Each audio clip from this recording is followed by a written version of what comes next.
Hi, this is Jackie Flores again, and I'm going to talk to you as my last and final video about authentic assessment. So, from that access test, it's giving you a score, which is your PI. From that PI, from 1 to 6, you're using it in your instruction to be able to meet the needs of your students to ensure that your instruction is not creating a barrier of language for them to be able to achieve at high standards like all of your other students.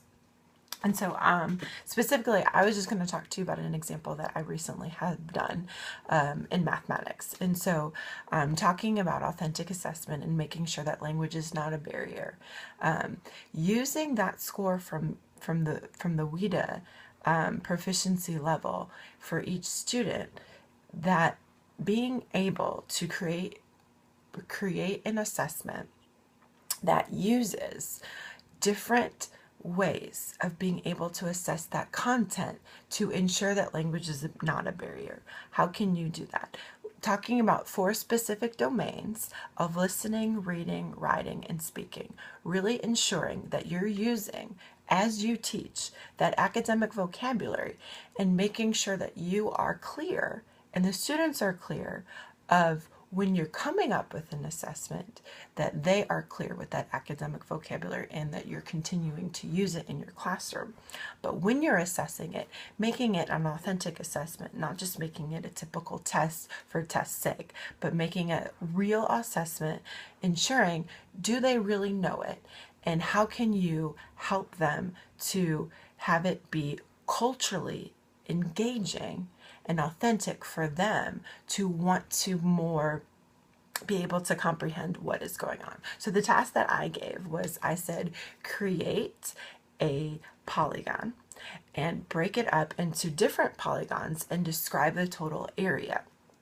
So this was my assessment, and it actually came from a student, and so this has probably have been one of my favorite units and actually favorite times of teaching, because it was the authentic learning process was so real for me that a student came up with this idea, and we kind of worked together and then created a rubric of, what am I really assessing? What do I really want the students to know? What do I really want them to be able to articulate? How can we use that academic vocabulary to ensure that they're really comprehending what I'm trying to assess and they can really articulate it? And so I have a little bit of manipulatives, because we all know research-based shows that collaborative learning and visuals and using manipulatives really helps our ELL students, and really it helps all students to be able to see certain visuals. Okay, so I have, oh, you can't see, I have different polygons.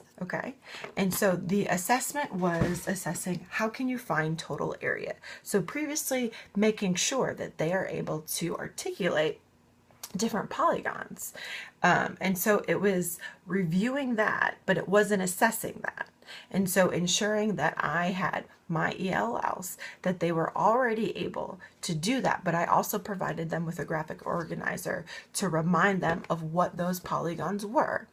But what I was assessing is, can they divide a polygon into different polygons and then be able to find the area? So finding the area was the goal of the assessment. And so being able to have them show me what they made. So some people made a soccer field and they broke it up into different polygons, and we all know you can divide different polygons into rectangles and you can divide it into triangles. And so that's really was the focus.